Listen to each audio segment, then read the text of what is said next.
You're listening to the Monday Night Roundtable. For the next 2 hours, we'll talk local high school sports with the voice of the Oneida Indians, Tim Smith. Richter close to the goal line. Touchdown Indians! Caden Richter, 15-yard touchdown run. The voice of the Scott Highlanders, Rick Keaton. Got him. Up the sideline, and a Coalfield player gives that 40 yards behind him. Boom, boom, boom. Broadcast live from El Rey and Oneida. You're invited to be a part of the show. Produced by the IH Sports Network, the Roundtable begins now.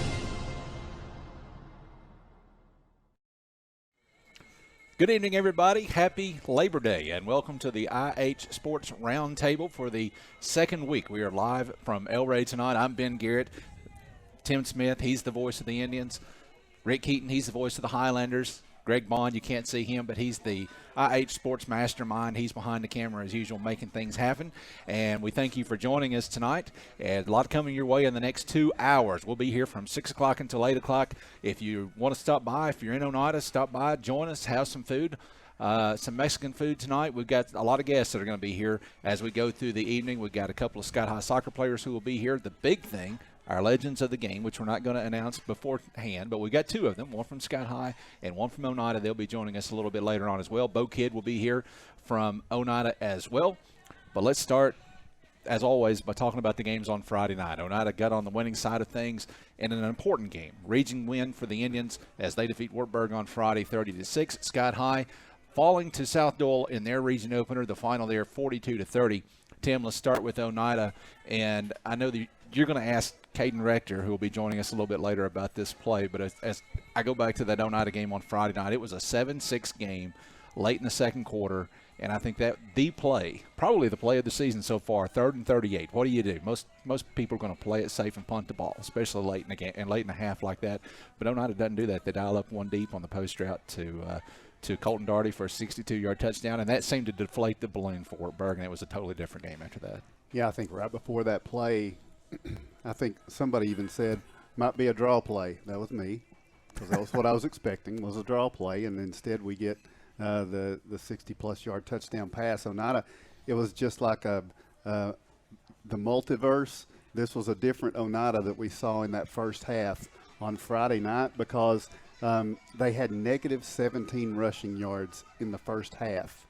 So we had a pass-first offense to find success, and that's just an oddity in Oneida's terms. It's always been set up the pass with the run, but the injuries to the Oneida backfield have necessitated setting up the run with the pass. It's kind of how it worked on Friday night. Don't know if that was like the plan going in, but it's the plan that had to be executed to create some separation from the Wartburg Bulldogs. All 5 first downs in that first half came through the air. None by penalty and none on the ground, which is definitely an oddity. They ran 25 plays. 13 of them were rushes. 12 of them were passes. I don't think we've ever seen that kind of balance in the Oneida offense in the past. But again, I think it was by necessity. I think one of the big things that happened that maybe goes unseen. Now I've had the time to sit and digest and look at the statistics that Bo Kidd's provided for us. The kickoffs, almost 60 yards average on the kickoffs. Luke Barna constantly putting the opposing team in tough position, giving them the long field, helping the defense out. The 3 interceptions in that first half that the Indians were able to come up with. You know, it was still a 7-6 game late in the second quarter until the play that you talked about. A play that I know we've seen the pictures on social media that Sarah Dunlap was able to capture of Colton Daugherty making that catch and getting the touchdown. That really gave Oneida some confidence going into half, 21-6, and they came back out. Second half was what we expected, what was more the usual Oneida mix. It was put it on the ground, eat the clock. I think Wartburg had the football 6 minutes of the second half, so it was really the formula that the Indians wanted. The question is, going into Thursday night this week against Oliver Springs, and 2 weeks from now, a game that really has grown in importance based on Friday night scores, when York comes in undefeated in the district, and Oneida's the only other undefeated in the district at that point. Rockwood hadn't played yet, but what will that look like? Will we have the return of Weston Hurst and TJ Meredith? We're going to find out more about that tomorrow. So the Indians have found a way, minus the running game that they were, relying on, that they have relied on as the Oneida Indians. They found a way to get that first win, and we'll just see if we're going to get some help. And it's probably nice that we built that ability in while we didn't have the leading rushers. And when the leading rushers get back, it's just going to be hopefully complementary. And it's amazing how much difference you feel after a win, because we're sitting here last week, same place, same show, talking about Oneida being 0-2, and you pointed out at the time how close Oneida was. They were 0-2, but those were two very good opponents and two games that they very easily could have won. So here we sit, they're 1-2 now, but they could very easily be 3-0, even with all the injuries that they have had. And I think you got to feel pretty good about where you're at and the way that they have adapted. You mentioned using the pass to set up the run. They had to do that. They did that when they had to, and they were able to do that when they had to. But in the second half of that game against Wartburg, they had 95 yards rushing in the second half after a dismal first half on the ground. Wartburg didn't touch the ball in the fourth quarter, and you can't do that if you can't run the football. That is such a luxury to be able to keep the other team. I mean, the team can't come back on you if they can't touch the football. Correct. So Oneida has done what they've needed to do. All right, let's switch over to Scott High for just a minute. Rick, it's cliche in football, but it's always talked about that the team makes its most improvement between week 1 and week 2. We're sitting here after week 1. Scott High against Coalfield started strong. Things got a little rough, and really they just got overwhelmed in the second quarter. Coalfield's passing game just completely overwhelmed Scott High in that second quarter. They lose 55-13. You come out of week 2 against South Dole, having to make that trip to South Knoxville against a very good South Dole program. I think that there was a little bit of a sense of dread, and a lot of people, I say a lot of people, I'm talking about myself. It's kind of like you're thinking, what's going to happen to Scott High on Friday night against South Dole? Same thing. They start off well. The second quarter, it kind of got away from them a little bit, but here was the big difference between week 1 and week 2 is the way they fought back in the second half. That was a completely different Scott High team in the second half versus South Dole as opposed to the second half against Coalfield. Another cliche, win the second half. And the Highlanders came out with probably the mindset that they wanted, and they thought they could control the second half. They thought they were a better football team. They fixed the problem that they had against Coalfield, the gaping hole in the back end of the defense that was allowing Coalfield to run post patterns and touchdowns. And that happened in the second quarter. Well, Friday night against South Dole, we also had a relatively poor second quarter, but we came back and outscored, I think, South Dole 21-7 in the second quarter. That's 3 touchdowns. Unfortunately, we were going for the 2-point conversions and not getting those, and did have 1 point after kick. So we fixed the problem with the defense in terms of giving up passing yardage. And you were there, and our defense, we covered at South Dole the long passes pretty well. What we didn't do was to tackle. South Dole had 2 long touchdown scores on passes by simply that if we had tackled the ball player, we had hands on jerseys and couldn't hold on to them. And if we could have tackled, I think you possibly take 2 long scoring plays off the board for South Dole. Not to say that they might have pounded or the next one they would have done it and had a successful long play like that, but we improved tremendously on defense, the pass defense. And you look, but like I say, you look at those scoring passes and you think, oh no, same old thing. It was not. It was a different problem, being able to tackle one-on-one in an open field situation with the South Dole receivers or even ball carriers out of the backfield. One of those scores was the little swing pass outside to the running back, Tayshawn Gary. He took it 75 yards, just the speed after the catch, but we had a hand on him. He slung our defender behind the line of scrimmage, and he shook off the guy who did that. We didn't have any other white shirts there help make the tackle, but that's an improvement. So yes, I agree with the improvement week 1 to week 2. And if we can play this week's Austin East game the way we played the second half of the South Dole game, it looks pretty good for the Highlanders this week. Now, HL is plain to say during the broadcast the other night, well, we're scoring against their 2s. Well, it doesn't make any difference. When you take what had been a 5A school for year after year after year that dropped down last year to 4A in Knoxville, and, the caliber of players they get in South Knoxville like it. I mean, so I thought it was an extremely good effort by the Highlanders.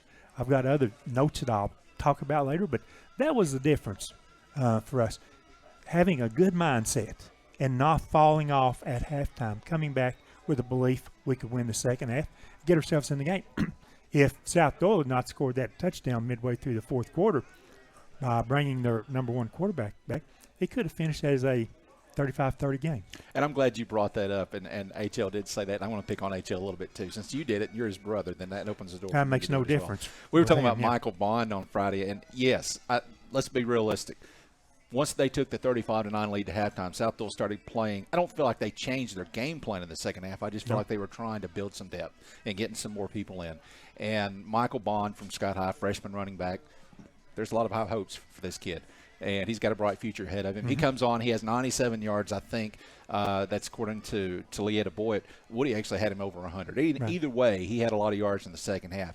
Yes, he was going to get some of those second-string guys from South Doyle, but even if those guys are freshmen and sophomores, guess what? He's just a freshman too. So in 3 years, it's going to be him versus them, and he was running around and underneath and through them, and he had a really good game.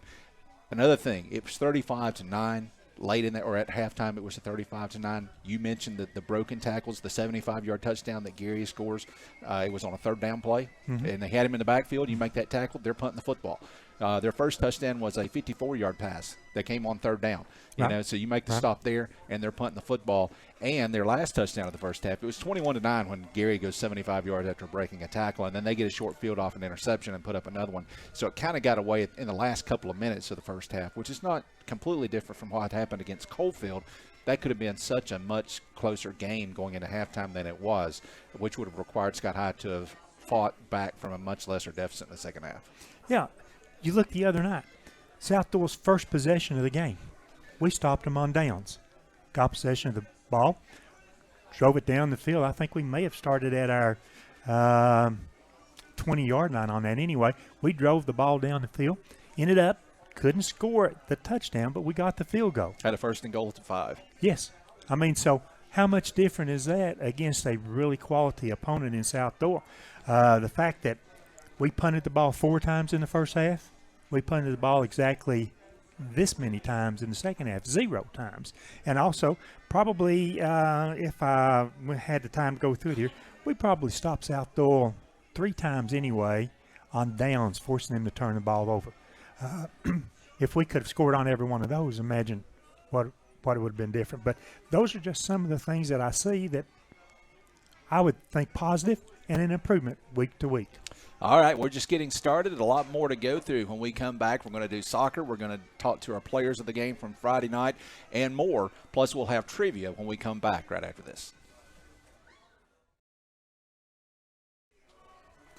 Welcome back to the IHSN Roundtable. We're live at El Rey alongside Tim Smith and Rick Keaton. I'm Ben Garrett, inviting you to stop in and join us if you're out and about, and join us live here at El Rey. But otherwise, either way, we're glad to have you with us tonight. Guys, let's continue to talk about Friday night, and let's talk about some scores that happened elsewhere. We talked about our games. Oneida beating Wartburg 30-6, Scott High falling to South Doyle 42-30. Tim, let's start in Class 2A. Some other scores in the region that maybe surprised or didn't surprise us. We'll start with one that maybe wasn't a surprise. It was, I got a couple of them. You want me to go with it? You're going to have to go with it. All right, let's do it. All right. Hampton defeated Avery County, North Carolina. We're going to 1. This is like over in Region 1, but just kind of a matchup. Hampton's 3-0. Hampton comes in now this week today. They are now the number 1 ranked team in 2A in the state. They received, I think, 7 first-place votes. If I saw it right, there was a lot of votes spread out around there. But Hampton is 3-0. They're number 1. But South Green, who had played 2 really tough games going into that week, they won decidedly over what's probably the third-place team up there, Happy Valley. And it was a 34-0 difference. So it's looking like it's shaping up to be Hampton, South Green, Happy Valley, and Cumberland Gap once again from 1. As far as our region, Rockwood traveled up to Cloudland. It's always a tough trip to make. But the Tigers, they're the only team that hadn't played a district game yet, and they won't play one this week either. But they got a 36-6 win up in Cloudland. Can be a tough place to play, a long trip. They may not be as good as what we've seen, but the game of the week in our region, of course for us it was Oneida versus Wartburg, but the one that most people probably had their eyes on was York and Monterey. And Monterey came to Jamestown last week, and they were 2-0 going into that one. And York came into that one 1-1, and the Dragons beat them 34-20. So, I mean, it was something that last year the Dragons had their chances but fell at Monterey. And if you remember, Monterey came to Oneida. They were undefeated in the district, and they were looking like they were cruising to a region title. And then the Indians beat them, and they wound up finishing third in the region. So they were looking, again, like maybe the favorite, and things didn't go well for them in Jamestown. So now what we have is, not this week. All of us are out of region this week, but in 2 weeks, you're going to have Rockwood and Monterey playing, and Oneida and York. So that should be a really interesting set of matchups going there, because right now York and Oneida sit atop the region at 1-0. Rockwood hadn't played in the region. Monterey and Wartburg are in 0-1. That, to me, was a shocker. And I don't know how much of a shocker it really was, because there was actually several people on our picking panel who picked York to beat Monterey. I think most of us looked at it as, once again, just like last year, Monterey is going to be one of the teams to beat in this region, and York didn't just beat them. I mean, they beat them handedly, won it by a couple of touchdowns. Is that an indictment of just how much better York is this year with their new coach? Well, I mean, I would have to think yes. I think the task just got much greater for the Indians in 2 weeks, and I think they're hoping that, like I said, this uncharacteristic building of the passing game sees the return of the running game to go with it, because I think they're going to need that. They're going to have home field advantage if they can have the return running game. If they can keep the kicking game where it is. Somebody I didn't mention, Reese Kennedy, first-year punter for us. His punts have been outstanding. He's just been doing a great job. So the special teams has been good. The passing game's coming through. If we can get that rushing game in, there was just one more complaint that I think Coach May is going to hone in on. And that's through these first 3 weeks, the Indians have averaged 9 penalties a game. Wow. And that is uncharacteristic, and I'm sure that's something that he's trying to work on. And let's talk about this score. I don't think it was a surprise, Rockwood beating Cloudland, but it was certainly a surprise, at least to me, just how dominant Rockwood was in this game. 36-6 over Cloudland. Where does Rockwood stand in all this? We haven't seen them against a region team, but where do they stand in the region? Well, I mean, Cloudland is kind of a question mark. I don't have firsthand knowledge. It looks like there is a little bit of a change of power going on in single A in that area. It looks like Cosby's coming on, which is odd for me to say because that's not been a powerhouse traditionally in football, right. But they're looking very solid in what they're doing over there. And Cloudland, I have heard, is drifting away a little bit. So. And Cosby beat Jellicoe 48-21 on Friday. Right. 2-1. 3 weeks in, Cosby's 2-1 with a winning record. When is the last time we saw that? And I'm not trying to take anything away from Cloudland at all. I just or from Rockwood. I just think we don't know much about Rockwood yet. But I know this: John Webb coaches them, and every year you might think, oh, they're down or they're struggling, and that's never the case. Mm-hmm. By the time we play them, in that second half of the season, Rockwood is Rockwood, and you better be ready for it. All right, Rick, let's talk about some of these 4A games, and we'll start with what was probably the biggest region game of the night, and that was Anderson County against Fulton. No surprise that Anderson County won. I think that they're probably one of the favorites for a state championship this year in 4A, but they handled Fulton 35-7 in that game. Another game involving 4A teams, it was Gibbs over Carter 42-26. That was actually a close game at halftime, and Gibbs just pulled away in the second half. So anything that surprised you in Region 2 4A? Not particularly. I mean, Anderson County, I saw them in person first week. They're a beast. They're a real beast. And this year they are built, and I think they can take on Greenville and or Elizabethton. But Greenville really put the hammer, I think, 21-0 on Elizabethton Friday night. I mean, so it looks like it will be Anderson County and Greenville. That'd be an exciting game to go match up to. Doesn't Anderson County go to Elizabethton in a couple of weeks? Yeah. Yeah. The other thing, it's how was the region going to stack out preseason? Who were you looking at? Well, a lot of people thought, well, Anderson County's it. Who's number 2? Is it South Doyle or Fulton? Fulton people thought they would be. South Doyle people thought they would be. So, I mean, I've seen Anderson County and I've seen South Doyle. That leaves Carter and Gibbs.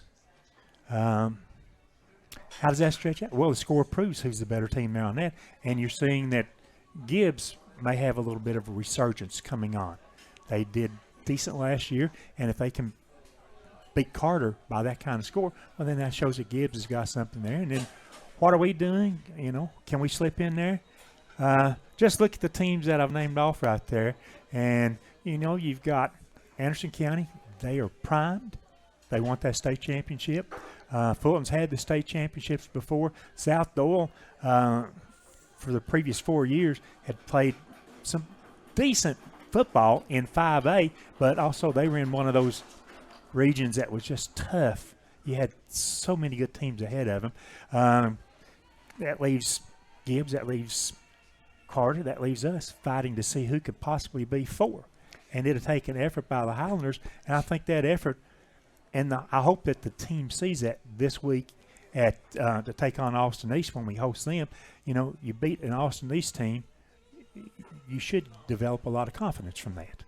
That Carter-Gibbs game, kind of like Oneida Wartburg. If everything shakes out the way that it is expected to, there's nothing that says Wartburg can't upset someone and get back in the playoff race. But losing to Oneida is a big, big blow to their playoff hopes. Same deal with Carter. If everything shakes out the way people expect it to, you've got Anderson County and you've got Fulton and you've got South Doyle. Those are 3 teams that everybody expects will be at the top. Well, now Carter is in a very tough spot, even though it's early in the season, losing to Gibbs the way that they did. And so kind of right now, with the games that have been played and the games that are yet to be played, Gibbs obviously has got a leg up because they've got a region win, but then Scott High may be the only team left that can challenge Gibbs for that 4th place spot.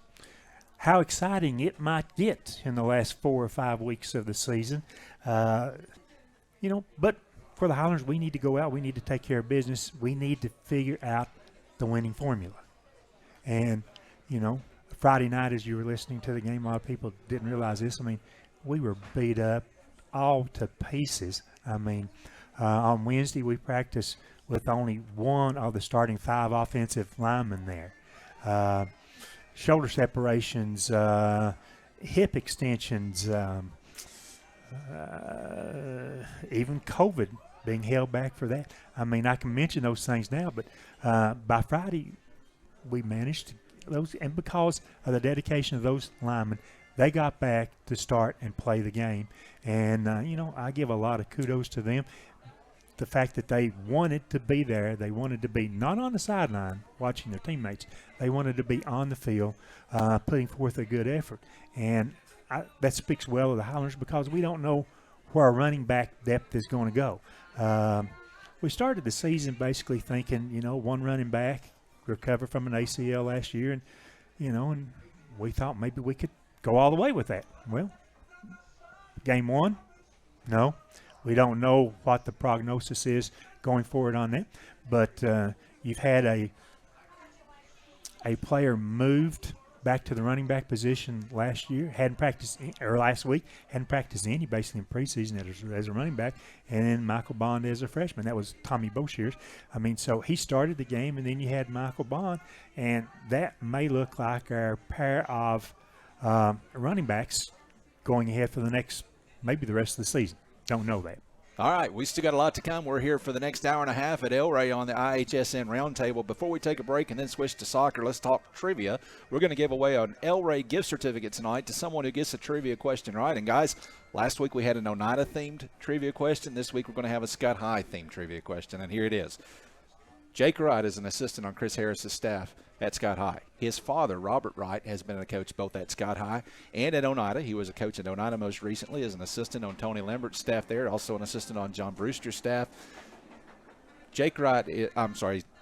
Robert Wright is one of the former head coaches at Scott High. So tonight's trivia question, what years did Robert Wright coach the Scott High football program? And so if you got the answer to that, you can text us 423-539-4616. 539-4616, or you can tag us on Twitter at IHVarsity. And the first person to get that right is going to get an El Rey gift card. And with that, we'll go to break. When we come back, we'll switch gears and talk soccer and other sports with Bo Kidd. Welcome back to the IH Sports Network Roundtable. We're live at El Rey in Oneida alongside Tim Smith and Rick Keaton. I'm Ben Garrett, and joining us now also Bo Kidd, Sports Information Director for the Oneida Special School District. Is that your official title? Go for it. It's your official title here. And, Tim, I'm just going to turn it over to you and let you roll with it. All right. Well, when we met, of course, Bo keeps us these statistics I give so confidently as if I have researched very hard. It's just, hey, Bo, can you send me this? That's what happens. So he's done a great job of keeping us up to date on our stats in the press box and everything. And so we've shared a lot of the football information. But what we want to do, Bo, is just get a look at some of the other sports that are going on this fall, because we don't broadcast yet. I think there's plans for maybe not a ladies soccer broadcast, but cross country and golf, those are tough ones. Yeah. Rick may be able to call a golf game. I don't know. I fall asleep when I watch those on TV. So. Well, I know a little bit about golf. I once used to play, and I know one thing about soccer. I know offsides. See, so that's about where we would be. So, but we're relying on you heavily. if you can update us on what else is going on for the fall. Well, cross country actually just held their first full meet earlier this week on Thursday. Both Scott High and Oneida both competed in that. Oneida had a pretty good show, and Scott High as well. Both, I believe Scott High actually ended up getting the overall win in one of those. I believe it was the girls team may have actually got the overall win over McCreary County this week in that one. But overall, good showing. I think both teams actually going to McCreary County this week for a meet as well. So that comes on Thursday this week. For the girls soccer team, or excuse me, we'll go with golf, I guess, right now for Oneida. Oneida's golf team, boys team doing a fantastic job right now. Actually just lost their first match of the season on Thursday against York. The guys are 6-1 overall on the year.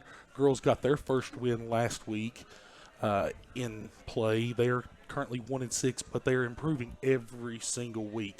Girls team only has two players on it, but they are continuing to improve every single week. So it's a good thing for Coach O'Neill to have those kids out there going.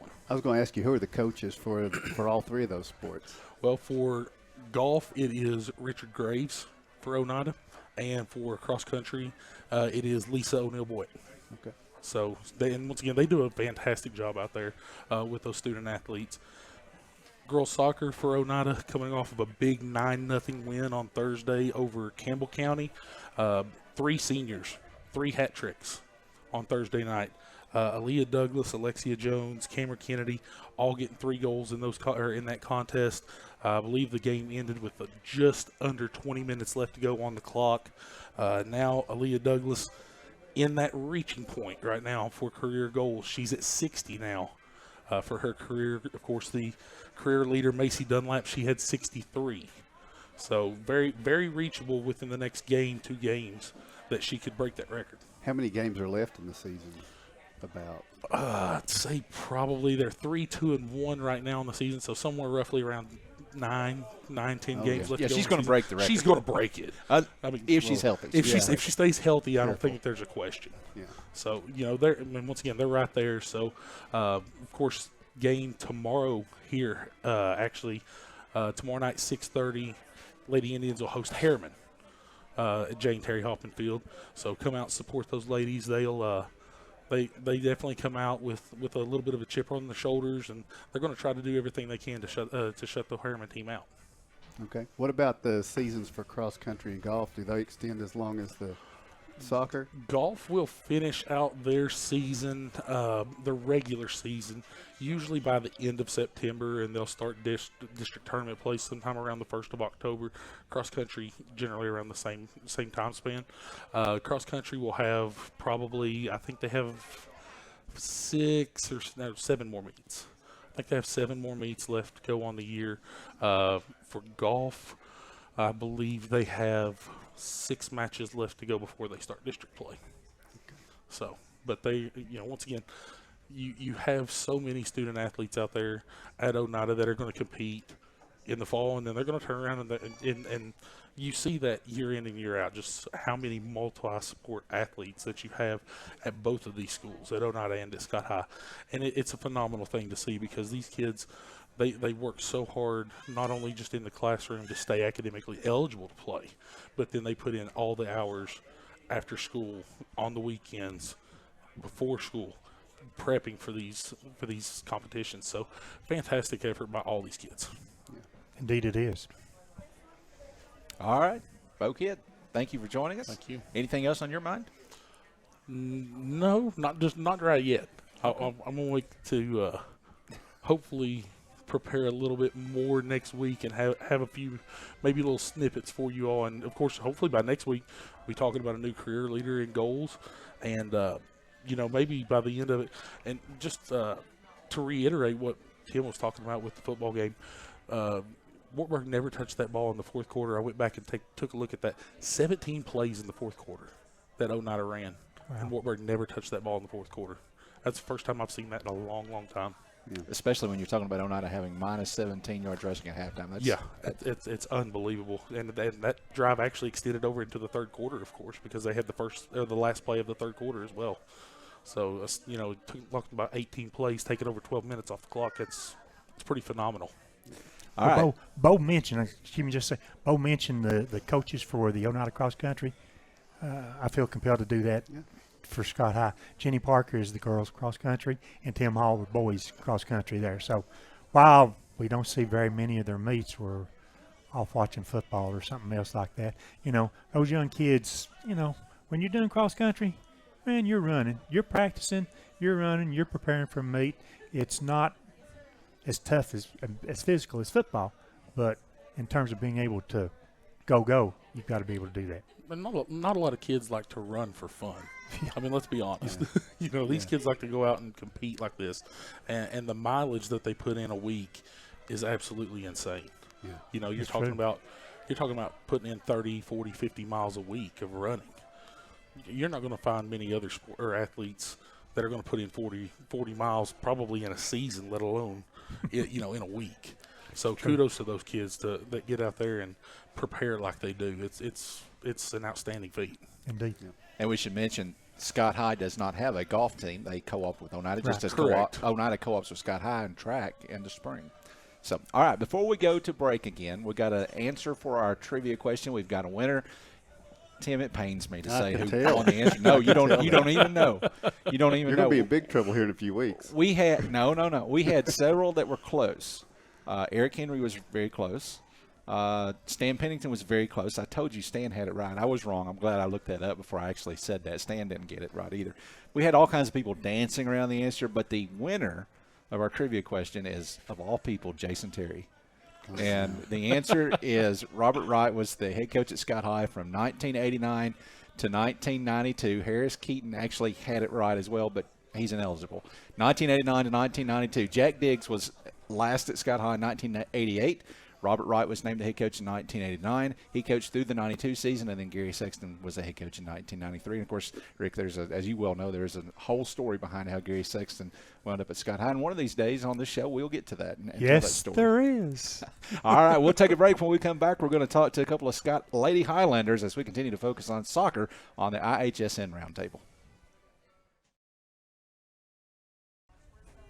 Welcome back to the IH Sports Network Roundtable live from El Rey. We're joined now by a couple of Lady Highlanders senior soccer players, Olivia Rector, Caitlin Butts. Last week we had Alexia Jones on from Oneida, and Scott High was represented by Eric Henry.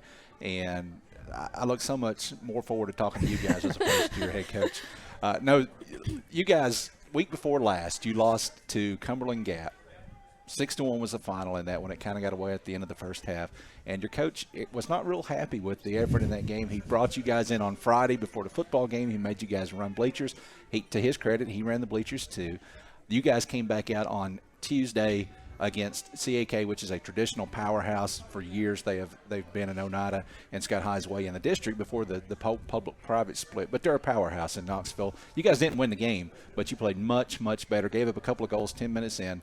After that, you held your own, actually outplayed them. It wound up being a 3-1 final. Talk about the game and the mentality. What changed going into that game for you guys to play CAK close? Well, I don't know about anybody else. Running always works for me. Bleachers always helps. Because you don't want to do it twice. Nope. I'm not a runner at all. But I think it helps a lot when you have players who can play everywhere on the field. Like Chloe Tucker played from the main back to forward. The only position she didn't play that whole game was keeper. And so when you have players that can switch, Caitlin made a mistake on defense, got taken out, and then got put in center mid. First time she'd ever played center mid, and killed it the whole game and helped switch the field a lot. So that helped a lot. Traditionally, you're an offensive player, you're a defensive player.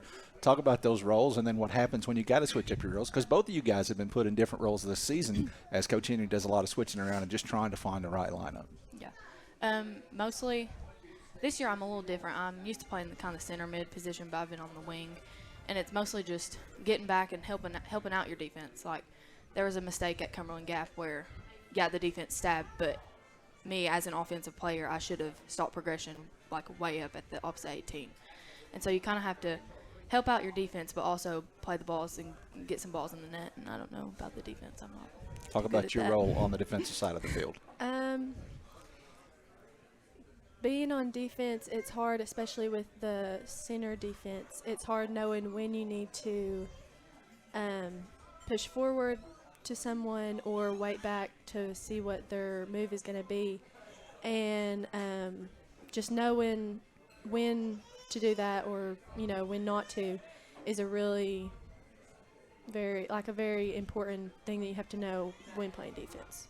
And Rick, I'm going to tell you, jump in at any point when you've got a question for these girls as well. Yeah, I'll be glad to. Okay. When you guys at CAK last week and you've gotten so close so many times to scoring, and the score finally came in the second half off a corner kick by you, and Alyssa Crabtree was there to finish it up on a header and get one in the net. But you got the strong leg. You're the one who's always taking the corner kicks and the free kicks and running those set plays to give your teams opportunity to score. Talk about your role in that regard. Well, usually it's my responsibility to get the ball in and get it played in the right spot and be sure I'm running the right play that Coach Henry calls. And it's a lot of pressure, but then it's also the other player's responsibility to get that ball in the net once it gets in there. And usually, like when Rachel takes some goal kicks, I like to help give her a break sometimes because it is hard. But you guys have been playing soccer for a long time. Now you're seniors, 2 of 5, I think, seniors on this team. And you're almost midway, actually you are midway through the season now, so it's going to be winding down really, really quickly. Did you think that it would happen this quickly?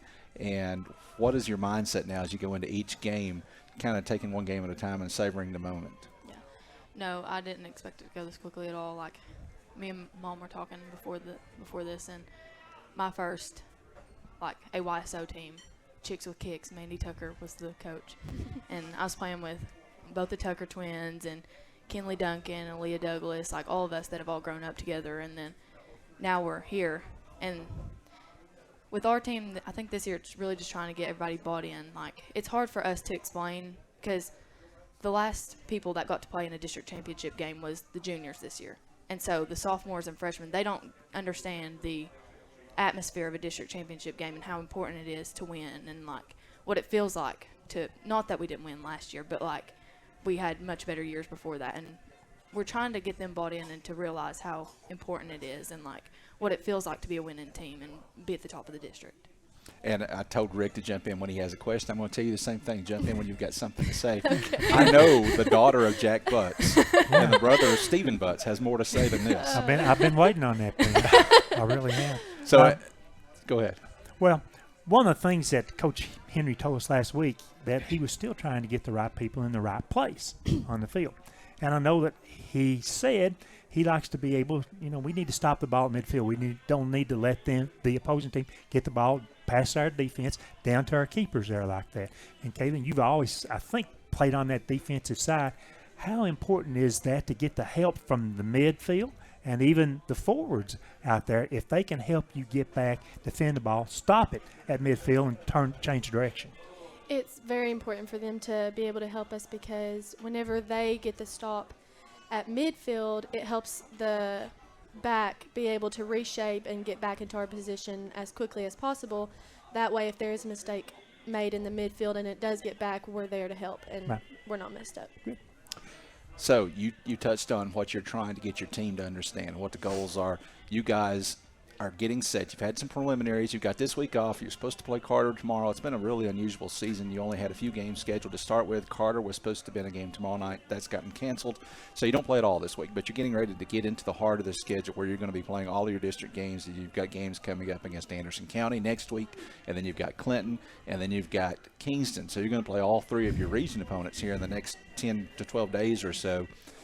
You guys both played, and not only played on, you weren't just on the roster, you were contributors on teams that played for district championships your freshman and sophomore years. You guys know what it takes. Some of these younger kids have never played for a district championship. They don't understand what it takes. As you go through this, I mean, it's kind of become an expectation. Since 2017, when the realignment occurred and the private schools got moved out of the way, Scott High expects to play, just like Oneida does, for district championships. Now, as we go through these next 2 weeks, this is kind of where the rubber meets the road as far as competing for that district championship. How do you get your teammates to buy in and beat teams like Anderson County and Kingston? That's the hard thing that we've all been trying to do as seniors, is get them to like be excited about it, be ready to win. And I think mostly just trying to take them back and like switch the whole season around. Like last year, I guess, was our rebuilding year is what everybody called it, but like get back to the winning side of it. Like 2017, hopefully get a district championship and just help them realize how important it is these games are. I think as the freshman and sophomore, they don't realize how important it is, especially for seniors, being able to make it to those games. But I think one thing that we have to do is make sure that everybody has the exact same mindset, everybody's on the same page, and nobody's further behind than somebody else is. Let's talk about this, Ben. We think of a soccer player, trotting up and down the field, back and forth, and stuff like that. Let's talk about how physical the play is actually on the field. Yeah. Going from middle school to high school was definitely a big shock for me. I remember, like, just getting on that field and getting completely plowed over and being like, oh, so this is how it is now. Like, you got to be ready. Mm-hmm. And that was kind of my freshman and sophomore year. It took a lot of adjusting to get used to that. Not playing dirty, but be physical with them. You got other girls your size. And I think, like, Katie Tucker, she grew a lot, and I think it took her a little bit to be able to just stand her ground. And she was a little timid at first, and that's how the freshmen always are. But you just got to tell them, like, be clean about it, but you got to play with them, and you can't just, like, let them knock you over the whole time, and you got to be ready to go. Were you timid as a freshman? No. I don't think so. You guys are playing a lot of freshmen and sophomores because it's a big senior class and you guys are experienced, but the junior class is very small. There's really only a couple that play a lot. So you've had to play. Last year you played several freshmen. Those girls are sophomores now, and this year you're playing several freshmen. So how do you feel like, what kind of condition is Scott High soccer in when you guys have graduated and next year you're out there watching from the sidelines? You feel pretty good about the future? Yeah, I definitely do. We have Bella Sharp in the goal. She'll be a good leader, and being a goalie is a really important position because you're seeing the whole field. You can see from the forwards all the way to the defense, and you can tell them, like, hey, mark this person, and she'll be a good leader, I think. And and Rachel and Ellie and Angel, they all do good. I think that each freshman class are usually pretty big, and sometimes it'll dwindle out by your senior year. But there's a lot of freshmen and sophomores this year that I think have the motivation to stick it out, and I think it'll really help them in the next few years. All right, now, Caitlin, you're a three-sport athlete. You play basketball and you play softball, and that's an unusual thing. There are not very many athletes in the entire state. I think, and in Scott County, I think I could probably name on two hands maybe the three-sport athletes. There's just not very many of them. This is your only sport per se, but you're also a cheerleader. I wasn't going to leave out cheerleading. It is kind of unusual. There are, out of 11 starters on the soccer field, there are 5 of you guys that are on that cheerleading squad together. Yourself and Chloe Tucker and Abby Reynolds and Bella Sharp and Riley Lance. So 5 of the 11 starters are cheering together. So you guys are spending a lot of time together. What's that like? Does that help you build kind of a team chemistry?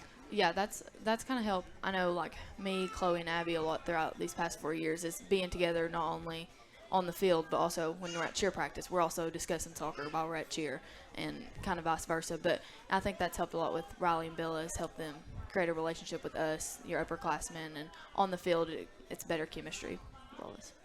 All right. Rick, did you see a little bit of her mother come out right there? Well, yes, but the thing that I really want to say is you have participated very well in the Q&A session that we've had right here. Not like football players that we get yes, sir, no, sir, and 3-word sentences. So I'm very, very proud of you. Very proud. Thank you. All right, Olivia Rector and Caitlin Butts, you guys will next be on the field next Tuesday, right? Yep. And that's going to be at Anderson County. So good luck in that, and thank you guys for stopping in and joining us. We'll take another break. When we come back, we're going to flip back to football and bring in our players of the game from Friday night, Caden Rector and Brady Strunk. Welcome back to the IH Sports Network Roundtable, live from El Rey. I'm Ben Garrett. He's Tim Smith. He's Rick Keaton. And these two guys were our First National Bank players of the game on Friday night. From Oneida was Caden Rector. From Scott High, Brady Strunk. We didn't plan it this way, but they just both happen to be the quarterbacks. So, guys, congratulations. Brady, we'll get to you in a moment. We always make you last because you got a lot of good things to say, right? That's right. We're going to start with Caden, and I'm going to let Tim take this over, but I got to point out 12 of 18, I think, through the air on Friday night against Wartburg for 222 yards. I think they said that's the first quarterback for more than 200 yards since Cody Yance, which would have been almost 20 years ago. Is that correct? Yes. Yeah, that's right. That's what we understand. So, and Caden, you and I haven't talked much. You don't talk a lot, right? No. So this is going to be work for me. I've got to get this out of you. All right. So Friday night, going back to Friday, and you've been without your top rushers for the entire year. Weston stepped in, and then he was out. So it felt like Friday night, especially in that first half, that for the first time we kind of became a pass to open up the run game. Is that kind of how it was, do you think? Yeah, pretty much. They started to stack the box a lot, so we couldn't do much running. And so pretty much our only option was to pass. So we decided to pass, and it started to work, so we just kept with it. Now, you spread it around to a lot of guys, and I know they probably all are coming back telling you they're open when they don't get it. Just about. Yeah, who's the worst to do that? Let's just out him right here. Which one is it, Colton? No, probably Todd. Is it Todd? Okay, all right. So now let's talk about Colton. Let's talk about this play. It's 3rd down, 38, and I admitted earlier, I kind of said on the radio, I guess this will probably be a draw play. And then, were you surprised that it was going to? When Coach May gave you the call, walk us through that. Well, he actually gave me a different call, and then I went to the sideline and told him to just trust me, and we decided to run what I wanted to, and we scored off of it. Wow. Well, very nice. Very nice. Now that's going to lead me to a question though, because I want to call back to you're calling a play. Do you think that somewhere down the road, do you like this enough? Do you think enough about football? Is this something you would like to coach someday? Is this a pursuit, or do you even think about that? Not really, but I would probably enjoy to be a coach, yeah. You know, and the reason I ask that is because your great-grandfather has the highest winning percentage of all coaches at Oneida. He had 43 games. Bill Jacobs, I'm speaking of. Bill Jacobs coached 43 games, and he only lost 4. Mm-hmm. Probably he would say he won 39, and some of them lost 4. No, I don't think he would say that. But it's an incredible stretch. Obviously, one of the most incredible stretches for Oneida history, 58-61, and he kind of set a tone. There was a really strong Oneida presence through that time. Jack Beeler before him, Coach Jacobs, and then into Ben Daniel. But that's a lot of pressure. Do you feel pressure from Oneida fans that they've been spoiled and they expect? No, not really. A little bit. Do you expect that? I mean, you grew up watching a lot, right? Yeah. You've been around it the whole time? Yeah, pretty much. I'm pretty sure, like, right when I was born, like 2 days after I was born, I went to a football game. So I've been around it my whole life. So you play football and basketball. Is it a fair question? You don't have to answer it if you don't want to.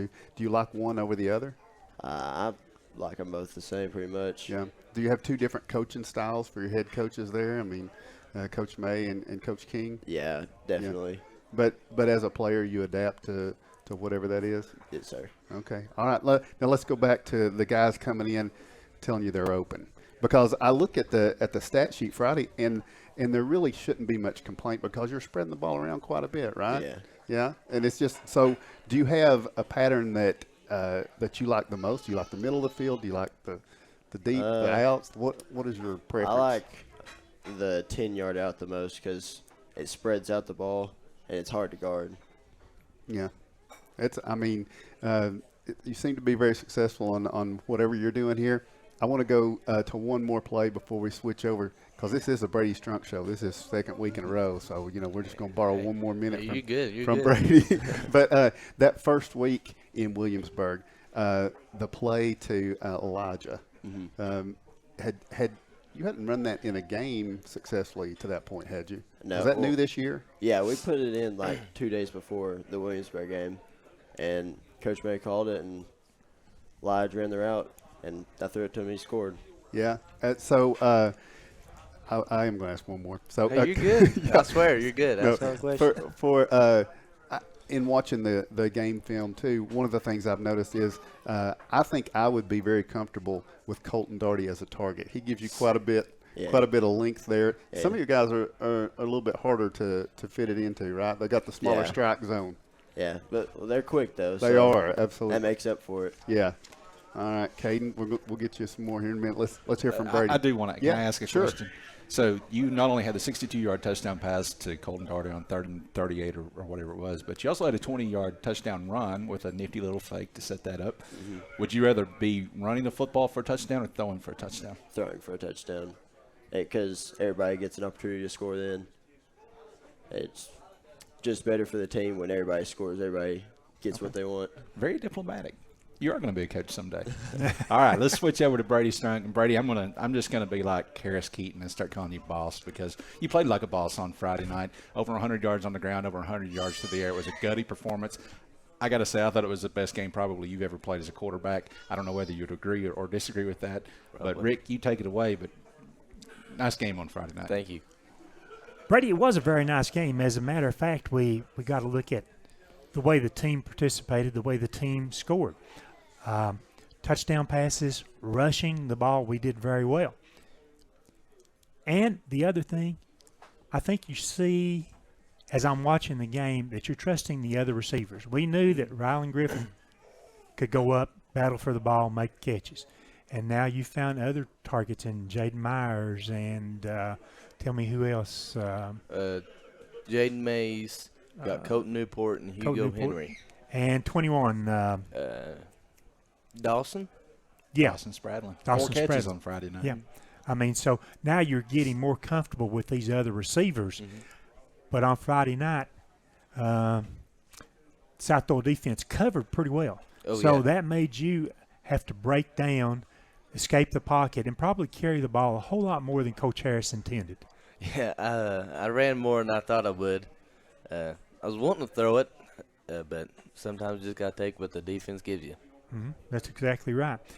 The team, I thought that was a really great we want it type of effort. Mm-hmm. We want to be here. We want to play against a good team, and we want to see if we can accomplish the unexpected to win. And I was very impressed by the team effort. Yeah, we kind of just want to show everybody that we can compete with what district we're in and who we play. It starts with us though. We have to have faith in ourselves before other people have faith in us. So I think Friday night was a good example of us thinking we could do it. Mm-hmm. Breaking down the team, 2 passing touchdowns, 2 rushing touchdowns. Well, how else can you score in a game? Well, of course you can kick a point after. Oh, how about a safety that you can get from the other team and the field goal? Mm-hmm. So we saw all that scoring effort. You don't play on defense this year. That's by design from Coach Harris. But I thought the defense stepped up the effort. The back end, between the corners and the safeties, and the line got some pressure on South Dole this week. Yeah, Stephen Adamy, he's a big boy. They put him up front, and he definitely deserved it this week. Went through and made havoc there on the line. Then we got Zane Lau, which also known as Bull Creek. He's he's the tone setter for the defense, and after them, it's kind of hard to hold them back, I guess. So. Gavin Terry, the center, he went up against two huge nose guards from South Doyle the other night, and I thought he did a tremendous job in that effort. He was our lineman of the game because of how well that he did taking on the biggest of the bigs that South Doyle put on the field. Yeah, may not look at from where everybody else is at, but those boys are pretty big. The ones he was against, about 6'3". Down there, it was pretty intimidating, but it didn't seem like much came from the middle. Mostly everything that got back to me was from the outside. Right. So I think he done a tremendous job. I want to talk about that 47-yard touchdown run. Was that originally a pass, protection broke down, receivers covered, and you had to decide to take off with the ball, or was that the call run play? No, it was supposed to be a pass, and I guess it got a little gutsy and just went for it. Well, Gutsy, you did that several times at South Doyle the other night, trying to fight for that extra yard or sometimes 5 or 10 yards there like that. But that 47-yard run was a thing where you broke some tackles 3 or 4 yards past the line of scrimmage and reversed field and went and then had to actually outrun people. Yeah, I ain't going to lie. About 20 yards down the field, I started getting a cramp. So if you can see, I do look very slow, but it was just a cramp. We're good. I wasn't going to talk about speed in terms of slow, but, I mean, once upon a time you could clock it quite well, I remember. So, but for my ACL days, I could. Mm-hmm. Yeah. As a senior and your other seniors that you've got out there on the field, especially in that, 4 of them on the offensive line are seniors, and the rest of the seniors out there, how's our leadership to this point? It's better than what's been throughout the years. Very vocal. Vocal and also shown. Used to kind of not everybody say something. You get a few people say anything, but now it's more you're expected to do it, go do it. And if you don't do it, they're going to let you know about it. As I watch practice, I think that's Coach Harris letting seniors and or other players be a little bit more vocal to if you make a mistake, coach may slide on that, but if a lineman makes a mistake or if a receiver makes a mistake or a linebacker makes a mistake, the coaches go to them, get them, and they respond very well to that type of enforcement. And Coach Harris, he lets his players, I think, have more fun than any football coach I've ever seen. Yeah, it's I ain't gonna lie, when you're kind of out there on the field, it kind of feels like recess. I mean, just go have fun. But we're there. We want to win, but it's high school ball. It's not a job. We're supposed to have fun doing it. It is a game, as you've said. What do you look forward to this week? Back at home, taking on Austin East, a team that, for whatever reason, we've had them on our schedule and only been able to play them. Last time we played them on the field was 3 years ago. We could never get a game against Austin East on the field. Kind of just ready to get back to the farm, have more fans out there, and hopefully beat Austin East and get everybody's confidence up. Wins will do that, Brady. Congratulations once again on being our Highlander Player of the Week. Thank you. All right, Caden Rector from Oneida, Brady Strunt from Scott High. Guys, good luck this week. Oneida. By the way, let's say this. Not very often do you get a chance to watch Scott High and Oneida because usually they are playing the same night, or one will be at home and one will be on the road. This week, both are at home. Oneida plays Oliver Springs on Thursday night. Scott High's got Austin East on Friday night. Should be 2 great games, great opportunity to get out and support both teams. Can I grab just a couple of rapid-fire questions for each one of them? Absolutely. I'm just curious. This has really not much to do with football, just a little bit. I'm just curious. So do you have a player that you watch that you kind of emulate at the quarterback position? Do you have a certain one or a couple that you like or watch? I like Kyler Murray. Because, he's small and I'm small. And I get he enjoys to run the ball, and I do too, so. I can't think of his name off the top of my head, but he used to play for the Dolphins. Dan Marino? Yeah, there we go. Yeah. Look, the second part of your question right there, Tim, Brady probably never expected to be a quarterback at the high school level. Sort of out of necessity last year, and it continued on this year. Brady is becoming a pretty good quarterback. Last one I've got. Least favorite play call, because I think I've never played quarterback, obviously, but to me, the screen, where they're going to act like they're blocking the guys and then they let all 5, 6 of them come at you, that would be my least favorite. Yeah. What's your least favorite? Probably the screenplays. They're really stressful because if you mess it up, there's a lot of bad things that can happen. I really don't have one. No comment. We'll go no comment. All right. Brady just lets guys bounce off of him, sort of, as far as that goes. But I've got a compliment for Brady. He led last week's devotional at for the Highlander team on Thursday night. He did it last year, and he did one last Thursday night. Proud of him for stepping forward and doing that. All right, Brady Strunk, Caden Rector, thank you guys for joining us. Good luck this week in your games. We'll take a break and come back with more football talk on the IHSN Roundtable. Welcome back to the IHSN Sports Roundtable from El Rey and Oneida. Ben Garrett alongside Tim Smith and Rick Keaton. And, guys, let's talk real quick about the games that are coming up this week, and then we're going to get to the most anticipated part of this show, which is our Legends of the Game presented by Black Cat. Non-district games this week, so sometimes that's kind of a step back in terms of excitement and anticipation or whatever. I think these are going to be two really good games this week. Scott High will be hosting Austin East on Friday, but first, Oneida hosting Oliver Springs on Thursday. Both of these have potential to be really good football games. Let's start with you, Tim. Oneida, Oliver Springs. What does Oneida have to do on Thursday to keep the momentum going? Well, it's kind of unique. Oneida, this is game number 4, and they going into each of the 4 games, the opponent has not had a win. First of the season, it was Williamsburg.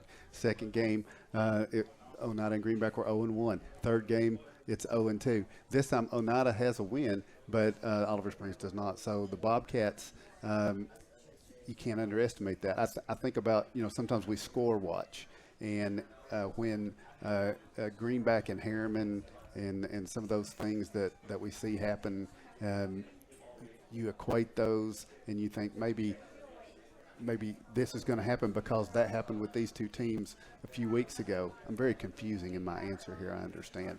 But I think people know what I'm saying is you cannot watch those scores and rely on that to live up to it. And Oliver Springs is the opponent Oneida has played more than any other team in their history. Oliver Springs delivered the worst loss in Oneida's history. Now, granted, it was back in the 30s, but it was 71-0.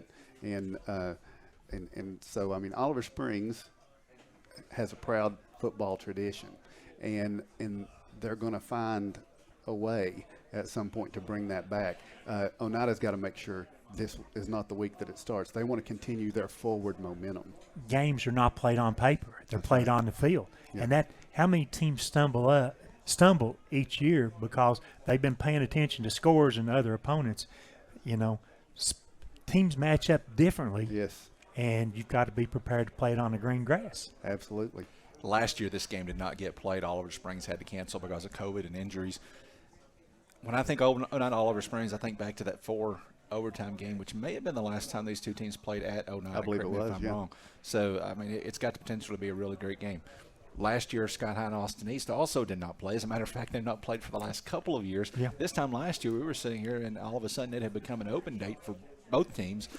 This year, at least so far, fingers crossed, this is just Monday, so things can change. But it looks like Scott High and Austin East are finally going to get a play. And you know what? Scott High has gotten credit for the wins in those games the last 2 years because of COVID rules. Austin East was forced to forfeit the game. Nobody likes those 1-0 scores. This year it's an opportunity to do it on the field. And for Scott High, it has been a while since they've won a game on the field. And this is a great opportunity to do that. Well, for the previous 2 years, we thought, give us a chance. Play them on the field. We think we can defeat them. For the reason it couldn't happen. At the time, we understood the reason. This year, if all goes well, we anticipate that. And Coach tried as much as he could last year to reschedule that, to try to play Austin East later in the season. It just wasn't going to work out. We anticipate a tough game. It's not like, they'll come up here and we've been playing better and we can pick up a win. No. Austin East has some intangibles that it's hard to gauge. You maybe don't see it against other teams that they have played so far, but certainly the intangible is there's athletes and speed. and quickness on an Austin East team. It's there. It's there every year. It's what you can do to prevent that. It's how you can defend that, and at the same time, not make mistakes and make errors. No turnovers, and I think we have a fair chance to play even with them and hopefully win the game. All right, Thursday night, Oneida Oliver Springs, 7:30 is the kickoff. 6:30 is the Baby J's Pizza pregame show. Friday night, 7:30 is the kickoff.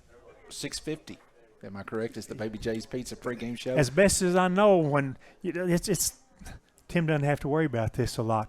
Every team in Knox County start time 7 o'clock when you're going there. Sevier County's the same way. We play at 7:30, and Anderson County plays 7:30, and I think the teams you play 7:30. So it's hard going back and forth on us. Yeah. It's a guessing game until Eric Henry tells us what the contract says. But it will be 6:50 is our anticipated Baby J's pregame. All right, Thursday night football, Friday night football. We got 2 nights of it this week. We certainly invite you to join us for that. But we're not finished here, and when we come back from this break, we're going to slide in our first Black Cat Legend of the Game right after this. Welcome back to the IH Sports Network Roundtable. We are live from El Rey. You've still got time to come out and join us tonight. El Rey does not close until 9 tonight. There are a few empty tables around here. It's been crowded tonight, guys. A lot of folks out enjoying the holiday and stopping in, but there's room for you here if you want to stop on by. All right, now it's time for the best part of the show, and that's where we bring back some of the, can I say it, the old-timers. Yeah, you can say it now. Our Black Cat Legends of the Game. Black Cat Legends of the Game. We got 2 this week, one from Sky High and one from Oneida, and Tim is going to be talking to Mike Swain, who is our Oneida Legend of the Game. So, Tim. That's right, Ben. And I will mention Black Cat. They're going to have the music on Main this weekend. They're going to have a chili cook-off 6 to 9. So we appreciate the Black Cat sponsoring the Legends of the Game. And Mr. Mike Swain, I am very thankful that you agreed to come here and talk to us, a Legend of the Game. Yep. So you played from 1962 to 1965. Yeah. And you were in a part of Oneida era when it made it tough on everybody else because there was so much success going around. You kind of followed. We talked with Caden Rector, his great grandfather Bill Jacobs. He had an incredible run. My first coach, by the way.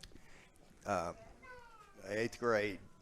2 8th graders got to go out for the high school team because we had the same principal in middle school and high school. So Bill Jacobs was my first coach. And what position did you start out at? End.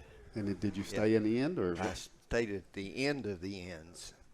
No, I did not stay at end. Next year, Coach Daniel, first year I became a quarterback, sort of. Yeah. For Coach Ben Daniel. Yeah. And that was his first year. Let me Go ahead. start first Absolutely. by saying congratulations on the 30th anniversary of the state championship. That was special. 1991, however, I was at the end of the field when Jimmy Barna hit that ball, and it was good.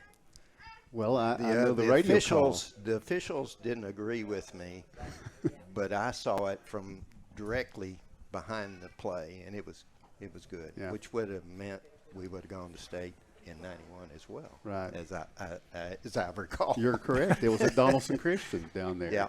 So just missed. So well, that was the officials' version of it. So let's talk about playing. When did you decide to play football? What about it? I think I was 4. Yeah. I had shoulder pads and a helmet on when I was 4 in a 4-year-old picture, and I just played football. My dad was a baseball guy, but I somehow just wanted to play football all my life. And what about those teams 62 through 65 and some of the folks that you played with? I mean, the success, and I've got the list of the teams here, that came during that time. You had bowl games, you had a lot of success, and a lot of good players around you as well. No classifications, of course, then. That came in Rick's era. Exactly. And but tradition was big time. Oneida football was a good story and a long story, a long tradition, and we felt like that we had to carry it on. I mean, there was some responsibility for us to behave in a way that our former leaders did. Was there a particular player as you were growing up, an Indian that you watched that you admired, that you can remember seeing play for? Well, I brought my list. Oh, let's get to the notes. Wait. Excuse me. Yeah, Wait, by all have means. to do that. I may have to Well, adjust here. I'm sure I will too. I don't.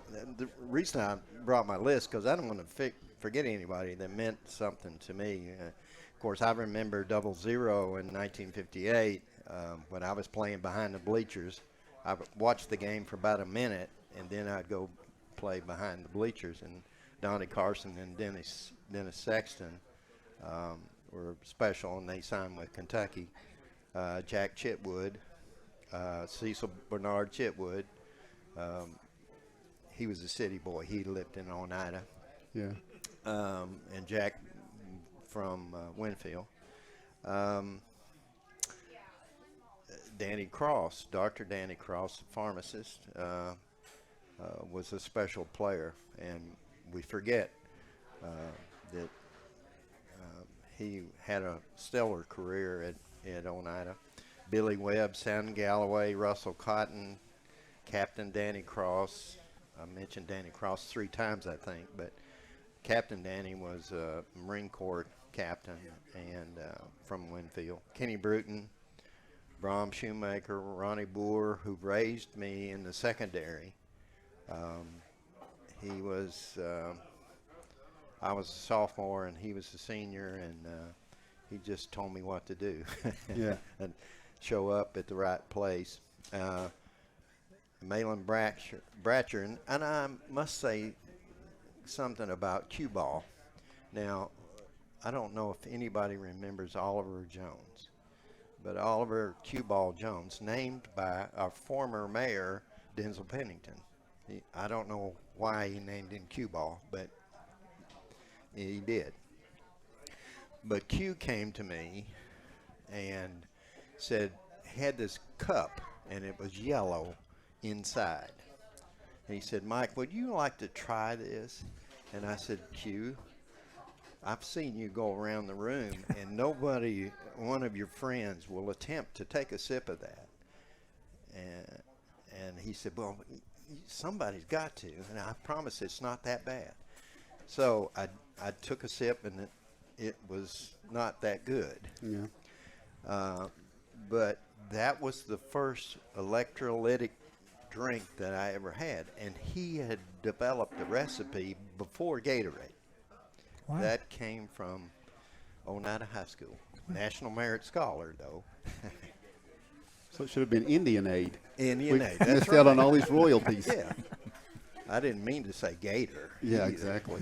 So can I ask you questions around football? Was football, like, where did it rank on the social order of here's what we're going to do on Friday night around town in those days? I remember in 1957 when I was in the 4th grade or 5th grade or something like that, we played in the Briar Bowl in Somerset, and there was scheduled a caravan to go up 27, the old 27, all the way to Somerset for the bowl game. Well, the caravan was so long we couldn't get it in the parking lot. I mean, it was the county, it seemed, was headed to Somerset. Yeah. So that it meant a lot. It was a big social event. Everything focused on the. Of course, we also had Huntsville High School, and my wife is sitting out there, and she went to Huntsville and coached by Jack Diggs. She played for Jack Diggs in basketball. Great basketball coach. And very successful in doing so. Oh, very successful. They lost one game their senior year. So What's we weren't that supposed to mean? mention that one, apparently. Okay. So we're supposed to stick to football. Okay. So who was the rival of these teams? What, or give me 2 or 3 rivals through these areas. Huntsville, number one. Of course. We my junior year, we lost to Huntsville down there for the first time in 34 years, I think. And it was a very combative team. They were a machine. I think we lost 13-7 or something like that. But I do also remember throwing a pass to Larry West. By the way, Larry West didn't play for us. That's right. I wasn't going to let you forget that, Mike, just in case you did. So it was not the best of time that night. But you bounced back the senior year. We bounced back the senior year, and I may have heard Jack Diggs say the most embarrassed he's ever been, because we won 43-6, I think. So the Huntsville-Oneida rivalry, was there other minor rivals at the time, or pretty much that was it? That was pretty much it. Jacksboro, La Follette, both of those teams were decent usually. What about, you said there was no classifications. Was there some teams that you couldn't get over the hump against? They were just too powerful that maybe why were we playing this powerful a team that you remember? Well, we scheduled York a couple of times. York came over to play in our Civic Bowl, which was the biggest game of the year for us, of course, the postseason bowl game. And York was always big, always powerful. I remember in the bowl game, I think I went back for a pass, and they had a defensive end that was like 6'4", 3,000 pounds or something like that, and I hit him in the helmet with the ball. So that was not my greatest moment, but ended up coming back. We played them the next year, and we had our comeuppance. Oh. What would be your average pass attempts a game, you think? Attempts. I'm glad you mentioned that, not completion percentage. I don't, 12 to 15. Okay. Depending on the opponent. We changed completely from Oneida offense my senior year. It would be considered, I think, a run-pass option offense. It was based on the sprint out, me getting the ball under center and sprinting to the right or to the left. A lot of counter plays as well to take advantage of the sprint. Yeah. Either way. And it worked. We worked hard in the spring to put it in, and I remember one 3-hour practice in spring practice. And it was tough. Did you have a favorite receiver, a security blanket type receiver like we talked about with Caden? Yeah. Charlie King. Charlie's not around here anymore, but also Paul Roy. Not necessarily my favorite, but Paul was Paul kept us all in stitches, of course. And then Jim Morrow. Frank West, out of the backfield. And I got to tell you the story about the bowl game. We played, my senior year, we played the Seymour team, the KIL champions, I think. And they came over, and they warmed up on our field, and then came out for the game and changed into the brand new sparkling uniforms.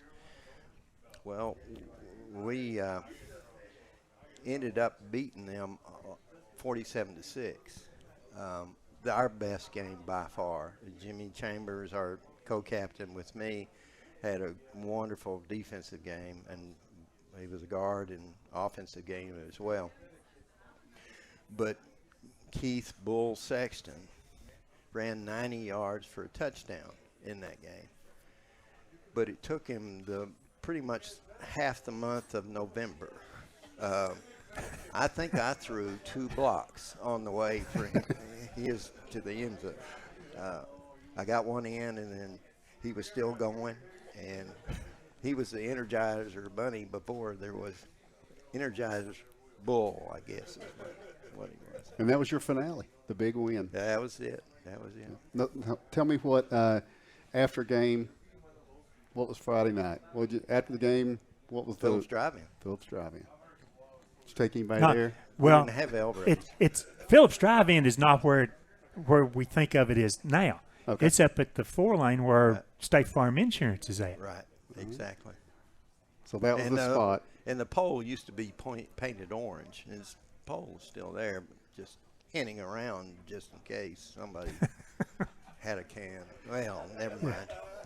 All right. Now, I do want to shift to one other thing because there's something that's very close to your heart that I believe. You know, I'm throwing that belief out here. It's the soccer, and the growth of soccer in Scott County. We just interviewed a couple of young ladies from Scott High. We do feature each week on soccer. Talk about how you've seen soccer grow, and then surely that is something that you are pleased with. Yes, I'm very pleased with where we are and the results the young people have gotten in the last several years especially. I did approach Jim May when we moved back home to be an assistant coach or to help in any capacity in football. And at the time, he very politely said, we can't have non-faculty coaches. And you would be considered that. And he said, I appreciate your enthusiasm. And but the next thing I knew, I was asked to be a youth a youth soccer coach, and I said yes. And our boys played, and I fell in love with the sport and worked hard at learning to be as good a coach since we didn't have soccer and didn't play it. And so it's been a great experience, and I met Pele and shook his hand. Pele's some say the greatest soccer player of all time. Got to go to all the big cities and stuff like that, doing training and following coaches around and trying to learn something. So I'm very pleased with where we are recreationally and high school. To my mind, you've been the leading advocate for it. That's why I ask about the soccer, and I think it opens up doors for so many more kids to advance and do things, you know, and it's just a great thing. And we know too that kids that play multiple sports are better at the sport they eventually choose than kids who don't. So it's important that we give the opportunity to all the kids when they're young to play as many sports as they can. It's hugely important. All right. Mike Swain, you got any more notes? Anything else you want to say? No, I've already talked about the Oneida aid. I guess that was my. I do remember. I have to say this because my wife, Kevin, will appreciate this as well. Tommy Wright was not a starter. He was a year ahead of me, I believe, 2 years ahead of me, but he rarely got in the game. He was a great supporter, great practice player, but he never got into the game. And I still, to this day, when Tommy got into the game and he ran that little hitch route, and I hit him with it, and he caught it, I still remember that to this day. It was special for both of us. All right. Mike Swain, Oneida legend tonight. Thank you. Thank you for joining us. Thank you. All right, Mike, we appreciate you stopping by and joining us, and we've got one more legend of the game to go. We do not unveil these folks ahead of time, so you've met Mike Swain. Now, who's the Scott High legend of the game going to be? I think it's someone Rick knows very well, and we're all going to know him when we come back from this break. But I don't think he likes me, though. But Welcome back into the IH Sports Network Roundtable, our final segment tonight, live from El Rey. Mike Swain was our Black Cat Oneida legend of the game, and now we're joined by Harris Lynn Keaton. our Scott High legend of the game. And, Rick, I'm going to turn this over to you, but let me just say I've sat here and listened to Mike Swain's stories from back in the day. After sitting here last week and listening to Bill Hall's stories from back in the day, Hey. The pressure is on. No, it ain't going to happen. Well, it basically starts, I guess, in 1971, the first year of Highlander football. Yeah, and of course, H played both high school football and basketball. We call him H. He doesn't like that. That's why I said he's always mad at me. Growing up, we call him something else besides Harris. And only family members call him that. So when he started school, it was Harris. Yeah. And so I didn't really know what my name was when I started school, but it was a lot of fun. And, when you get later in the year, somebody says, well, why did you ask Mike about playing football? I was from Helenwood. That's just something you did. You're from Helenwood. Well, back then, as it was baseball, but it moved into softball, so we played that and football. And there was a lot of kids around there to kind of look up to, and you had Donnie Cron, and a little bit later Eddie Burge, and then a good friend of ours, Vaughn Cecil, and, that's what you did. You were from Helenwood, You're from Helenwood. Went to school at Huntsville, and the names that he mentioned are Huntsville players. Yeah. I think Eddie Burge still has the state record for scoring in a single game. Yeah. That was really like does that after all 112 to 13 win over Sunbright. Yeah. Back in 1967 or 8 maybe. Cover of Sports 68. Illustrated, right? Is that, am I wrong about that? I can't really. I don't think it was the not cover. Not the cover, but made Sports Illustrated. It was in Sports Illustrated. They used to have athletes of the week, the month, or whatever in Sports Illustrated, and he was in there like that as doing that. And that was under the Jack Diggs, and you had the Jack Diggs system, which included if you were the right halfback, you ran fast 35 a lot in the game, which is sweeping left and turning up between the tackle and end. And in that formation, you always had, back then in the dig system, you always had 2 tight ends. You had the 3 running backs and the quarterback in the T. The quarterback was under the center. And occasionally you'll see that by mistake. If a high school team runs it anymore, they don't call it that. They try to emulate some college program like an Army or somebody like that, just because you want to run the ball a whole lot. One of the things that, and I guess one of the main things affected people my age was being there at that time when the schools consolidated. And that was a year later. We talk about, 71? Construction delays caused that. It should have been a year sooner. I would have spent my entire 4 years at Scott High School had it not been for those. And it was, I think we got to practice on Scott High's field maybe 2 or 3 weeks that year. I mean, it was just a big mud hole down there. Played all the games Huntsville, the first year at Huntsville. The home games were played at Huntsville, and it was. And we started stepping right away into a more larger schedule, and it was tough because there wasn't a lot of extra people other than what would have been at Huntsville. And then a few years later, some more started coming, and it made a lot of fun. I can still remember some fun and things. So I mean, it was a blast. We were over La Follette. You got to remember La Follette ain't there no more either. They consolidated in Campbell County High School, but Jim Lau was a pretty good running back, He was behind me. I was going to block for him, playing fullback. And they had this guy that I think he'd already signed at UT, big, huge tackle. And I got up to him. He reared up kind of like a bear, and I stuck my head right there, and I could just feel flesh go around my headgear. And the next thing, I'm just floating on my back through there, and I'm looking back, and I see him reach out and grab Jim, just kind of shake him and put him on the ground, So that was the thing about the growing pains, and that wasn't even one of the bigger schools yet, but it was really good. And I was on the team my senior year that gave Scott High its first win against the Oneida team, just in case you're wondering. And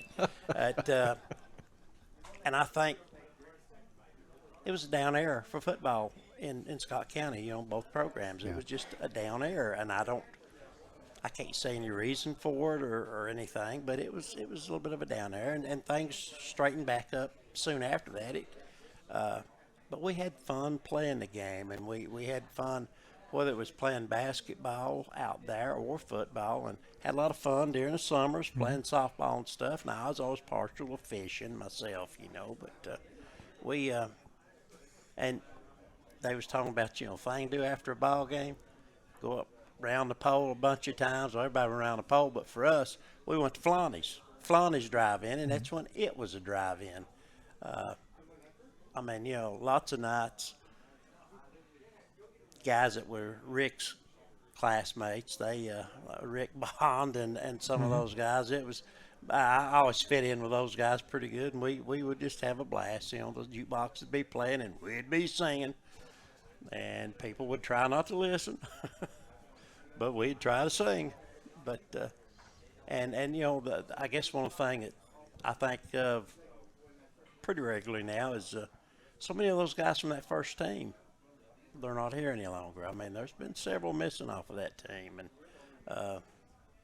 I kind of keep marking them. There's a picture of the first team down there in the field house, and I'll kind of mark them or look at them and stuff. And it's sad in a way, but it's just part of life, And being the first don't necessarily mean anything about best or longest or anything. It just means you were the first. Being on the first team, I think, is a pretty good honor. But there's so many of those kids that I saw teammates' children's come through, and they may even be some grandchildren now. I'm not sure, but it's. I guess if I checked around, I'd probably see that there's some grandchildren went by there. Hey, wait a minute! I know what I'm saying. I know for a fact there's one on the team this year that his dad's one of my best friends I ever had, and he's not with us any longer. But that was Gary Litton at that time, and his grandson Jeffrey's on the team, and so wow, I feel so old after sitting down here. Yeah, when you put it that way, it does make a difference, and the environment in Scott County. Well, we mentioned about Phillips, we mentioned about Filani's, and there was probably only one other or two other eating places that you could go. One would have been Tobes as a sit-down restaurant. Well, there was another drive-in up there. North Star, and golly, that was about it. Yep. Of course, it was all the only stretch of 4-lane would have been that little mile and a half here in Oneida, and there wasn't no traffic lights on down the road either, which was probably a good thing. One of the problems then, and it continues to be a problem now as far as the Highlanders is concerned, is travel distance. Coming into Scott High School, I mean, you can be from Winfield, Jellicoe Creek, you can be from Buffalo Creek, you can be from, certainly Elgin, anywhere like that. It was a problem then because the first year or two was based on who'd played football in Huntsville and then roll that into Scott High. Yeah, if you look at it now, the roads we have in the county now are just super freeways compared to what old 63 was.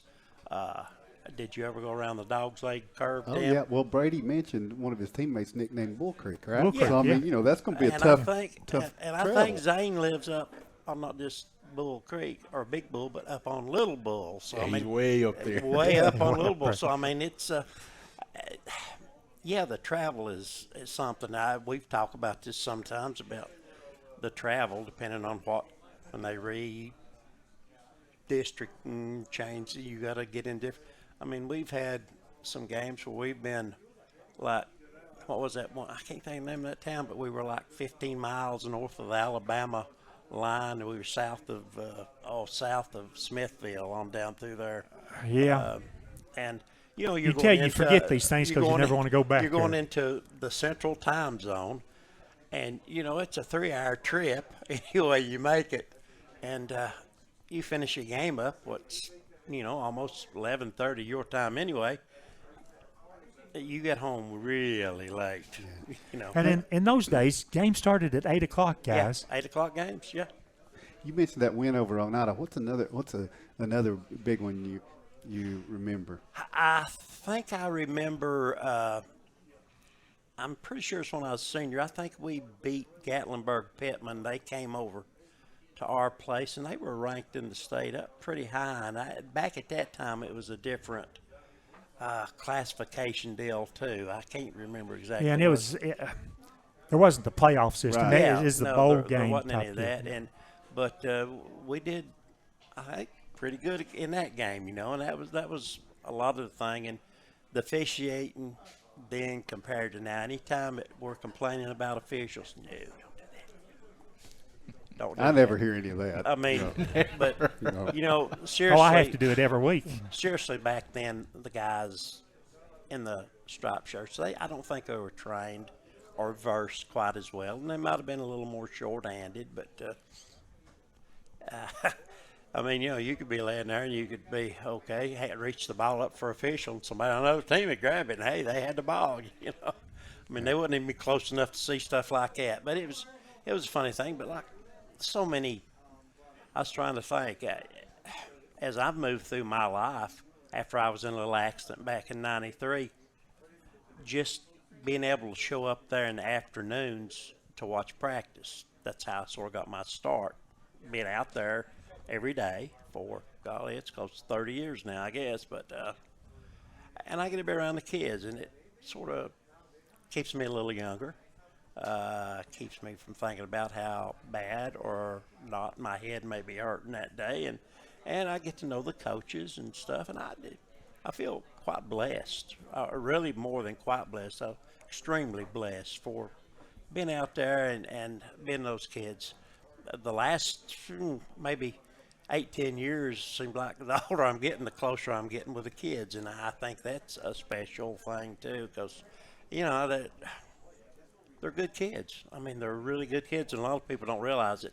They'll think, well, we know this one, we go to church to that one, they're just down the road, and we think they're pretty good kids, but a lot of times we don't really understand how good some of these young men are until you're around them and you see them in those hot days, and they a new thing out there at Scott High with the coaching staff now. And I really like Chris Harris, the coach out there. He's really understaffed, but they do the running up front. That used to be the thing. If you're playing sports, you go through a practice and, hey, you're dreading doing that running at the end of the game. Hey, Chris gets it done up front, when the throwing up or being picked up after that. So with practice is easy after that. And I, like I said, I appreciate y'all having me on here. I can't really find any big amount of works that I've done to be called a legend of anything other than for several years you held the kickoff return record. I think somebody came along. Maybe Mark Blakely actually came along. Well, I think the first person that y'all told me would have been Lexi Lau. Alexis Lau, I think, might have been the one who did that. I think he was. And, I've studied about that. I could not remember that because I don't remember a lot of things so well. And after you and Woody started talking about that, I got to thinking, I do remember when Coach Winstead was there. So that would have made me a sophomore. Mm-hmm. And that's another person that I really missed. Rex Newport would have been on the other side, and that's Rex Newport. He should be a person that's always mentioned when we're talking about sports in Scott County. But he caught the ball, and I dropped back across the field, be a little bit deeper than him. He threw the ball to me, and then I just run. Believe it or not, when I was a sophomore, they said I was fast. I don't know. I still think 95 yards, I'd have spent one night, camp out somewhere around the 35 on the other end of the field. But, Rex, you forget how long you've been missing some of those people, but he was a great person. And I don't know. I wonder sometimes how some of those older people would compete against these guys now. I try not to compare because you can't. You can't compare 10 years ago with today, much less 40 years ago with today. It's just different. But I've enjoyed it all. Well, you said you didn't know what you had been done to be called a legend. How many years have you been Rick Keaton's sidekick? I don't know. I think he's 13 months older than me. Well, I mean, in football broadcasting. I don't know. Rick, you've done this for 34 years? Well, really, 33? Let's see. 33, Tim? Yeah. Before 33, so he's about 31. See, I was I was hurt in '93, but before that, I had made about half of the ball games, and the year before that, I made maybe 2 or 3. Okay, 31 years as color analyst is basically what you do. 31 years as color analyst. In that 31 years, how many football practices have you attended? Do you have any idea? Wouldn't have a clue. And so have you always gone to practices like you do now? Because you rarely miss a practice. Pretty much. Now, occasionally, something will come up, I have missed one, but it's probably been a good while since I have. And I was worried when he said you need to be there Monday night. I had no idea it was for this. I thought maybe he's going to let me I didn't either. I thought she was going to let me interpret for Brady or something. Me and the boss, we have a way to communicate. But golly gee, I thought I was going to miss a JV game, and that would have been a horrible thing for me. That would have struck me down, Well, see, and that's what I'm saying. I mean, you've been around this for a long time. I have. Listen, I'm sitting here with 3 legends. All 3 of you guys, 30-plus years of doing this, and what you guys have done to promote the kids of Scott County that play football and basketball is tremendous. Well, it's something you would have thought you'd have been doing anyway. So now I just know, I'm going to get the call tomorrow, and Mark's going to ask when I'm interviewing him, and now look what you've done to me. Maybe he's not watching. Well, but he'll watch the replay in a day or two anyway. So. See, I have to have 2. He'd better be adding up those practices he's watched then. It takes Mark and John L to equal what you do. See that you just handle it, and then I got to have 2. There was some differences though. I mean, before I kind of broke my head and that arthritis set in there, I could look down on the field, and I could at the same time I could see the lineman and I could see the ball carrier or the receiver. I can't do that now. It's just I have to watch the football, When we were plugging in those phone lines back in 1989, I don't think any of us pictured live streaming a football game, and here we are. It's pretty neat. Gary Sexton, he wanted me to do a cassette tape of the game, so I hooked up a recorder there and had that done. We gave that to him after the game, and the following Monday he said to me, "What are you guys doing? You guys are giving me more information listening to that tape than my assistant coaches are." And they're there at the game. And I said, well, we were younger then, so it flowed better than it does now. Yeah, and I don't know, like I said, you've noticed yourself the change in watching a ball game. Just watching a ball game is different than it was. Yeah. All right, guys, we got to wrap this up. We're out of time. But before we let you scoot out, okay, I'm going to ask you Thursday night and Friday night. I don't need anything except a score, okay? So first, Thursday night, Oneida Oliver Springs. Give me a score. Oneida will win that game. It'll be tight. They got a good field goal kicker this year. Yeah. The game's up in Oneida, though, and it changed a little bit. 17-10, Oneida. Friday night, Scott High, Austin Scott East. High, it's going to be 28-14, Scott High. Okay. All right. Can I come watch? Yeah, come on. I'm off Friday night. Hey, Yeah. we'll be up in the booth, sir. All right. We'll come Seat watch. saved just for you. All right. All right. We thank you for joining us. Thank everybody who was with us tonight. We will do this again next Monday night live from right here at El Rey. But before we do that, Thursday night and Friday night this week, we've got high school football. We will have both of those games for you. Tim and his crew calling Oneida Oliver Springs on Thursday night. Rick and Harris and their crew calling Scott High and Austin East on Friday night. So until then, thank you for joining us and have a great night.